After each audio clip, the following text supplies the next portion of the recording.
Hello and welcome. Hello and welcome to a later than normal, later than advertised League All About It show. Round number, getting confused, round number 7. Thought I was going to say 8. So, a little bit later than normal. I thought it'd be finished up a little bit early. As you can see from the background, I'm in Park Esler still, having watched Down beat Longford tonight in the Talton Cup. That's actually don't know how as a coach or Nave Martin. They had a win tonight. I'm going to get in and give you all your results shortly. I'm going to have updates, not as detailed as normal due to circumstances, but we have. I'll go through the usual. I will have my results. I will have the performance of the week. I will have in-depth look at the games, and I will also have an update on the tables because it looks like a certain movement week on especially at the top of a couple of tables. A couple of teams suffered their first defeats of the season, and if you have any information, WhatsApp it into me. Send it in to me on the comments. I think they're down there on Facebook, YouTube, and Twitter as well. So send them in and we get cracking ahead of what is going to be a massive week on the podcast. Loads of Kerry stuff. I've Adam Moynihan from the Kerry Football Podcast. He's joining me this week to preview that Kerry Loud game. I have a podcast where I'm picking my team to take on Kerry, yes, the All-Ireland champions, and I'm going to revisit a couple of those games. We're unbeaten against Kerry this century, in case you didn't notice. And loads more stuff. Reaction to Mickey and Jack O'Connor's team as that comes in. Sign up now, patreon.com/loud and proud. So let's get to the League All About It show. Division 1, there was 2 games in Thursday night. The Mocktas beat the Rahaleys 4-15 to 2-13. RD beat the Dreadnoughts 1-14 to 11. I'll tell you what that means for the table very shortly.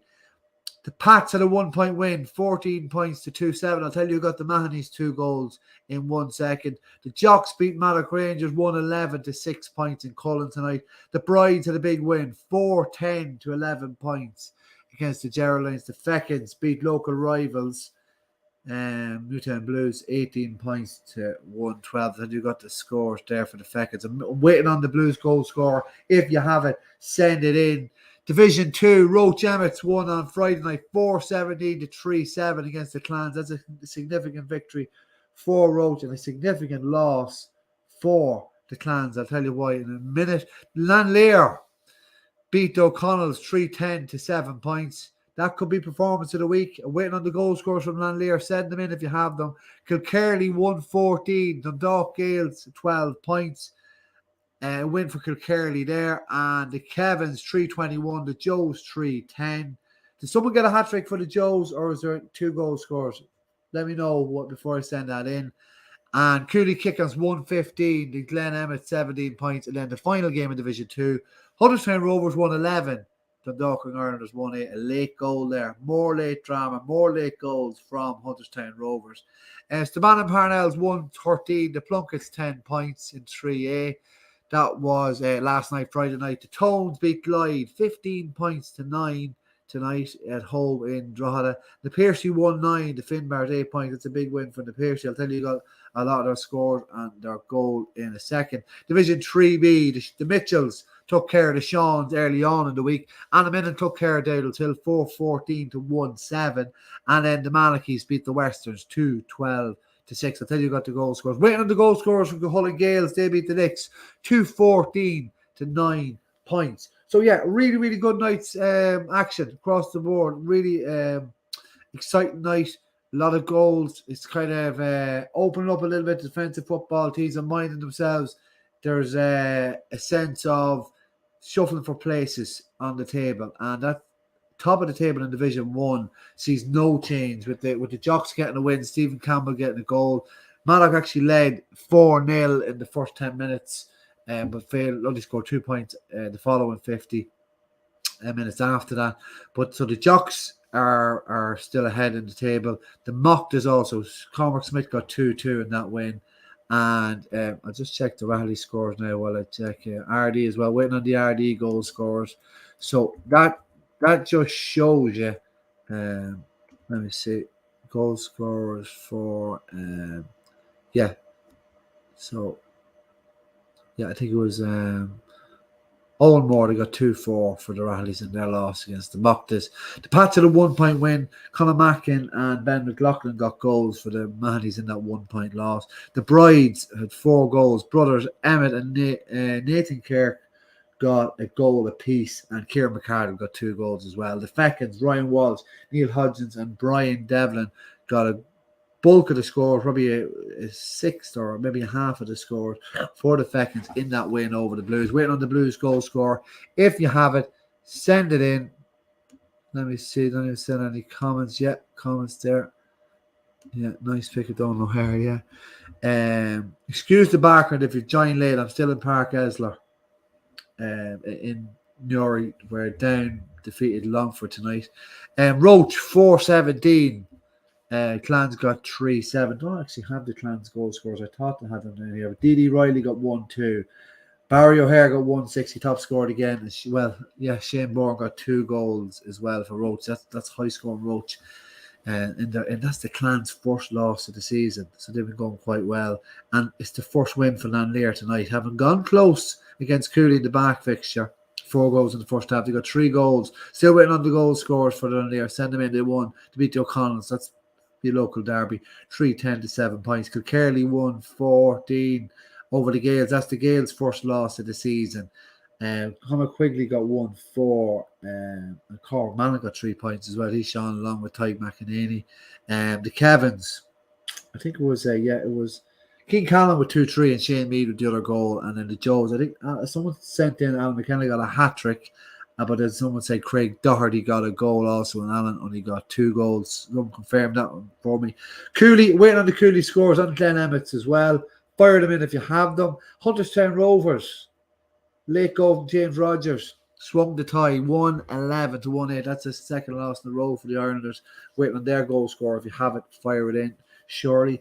Stabannon, Sean Reynolds got a goal midway through the second half that swung that tie. Anthony Briscoe makes a great save midway through that half, but the Plunkets coming back into it.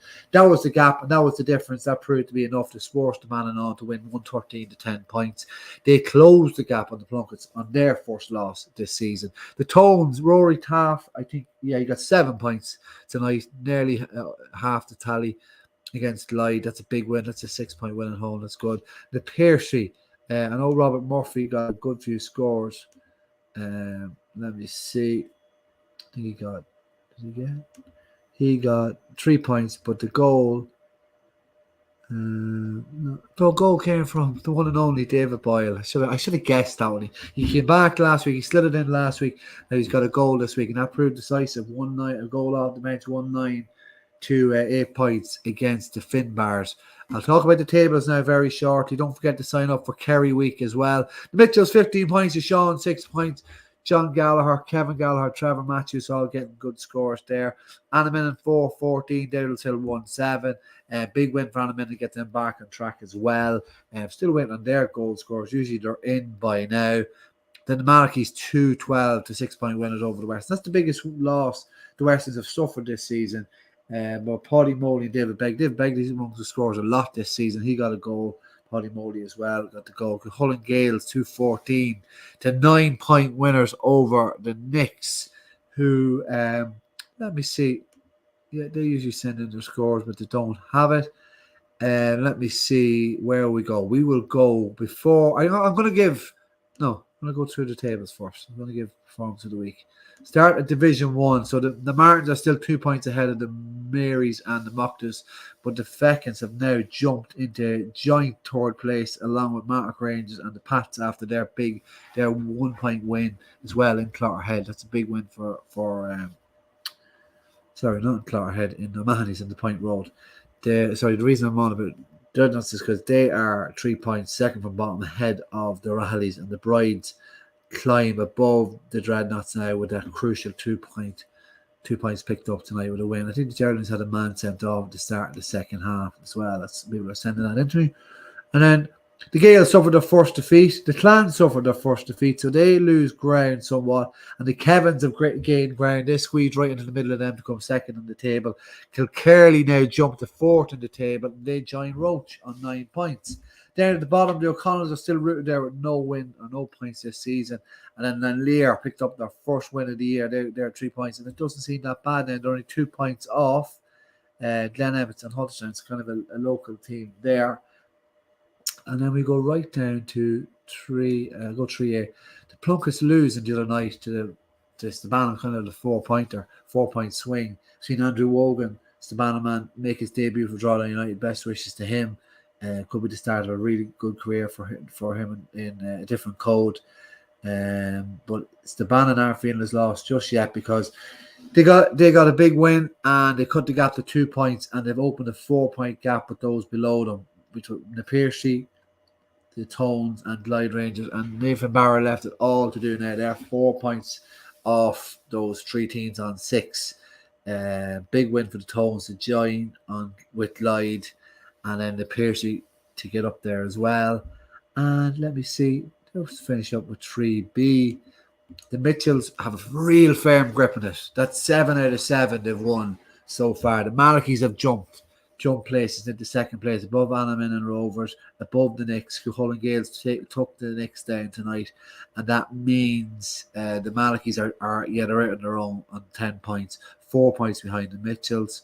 So massive permutations there in the hunt for that, maybe that playoff spot, because it looks like the Mitchells are going very, very nicely there. The Western's still second bottom. The Shawns picked up their first win in the back fixture as well against Dowdall's Hill, who are still without a point this season, 3B. For me, without any of the details coming in, let me just check. No details just yet. Let me check my comments. No, we have no more details to come in. I will leave you with the performance of the week. Has to be Lanlear's win over the O'Connells, their first win of the season in Division 2. Really strong performance by Cuchulainn Gales at home as well. The Brides getting a really, really crucial win too. Stabannon's massive victory over tabletoppers Plunkets.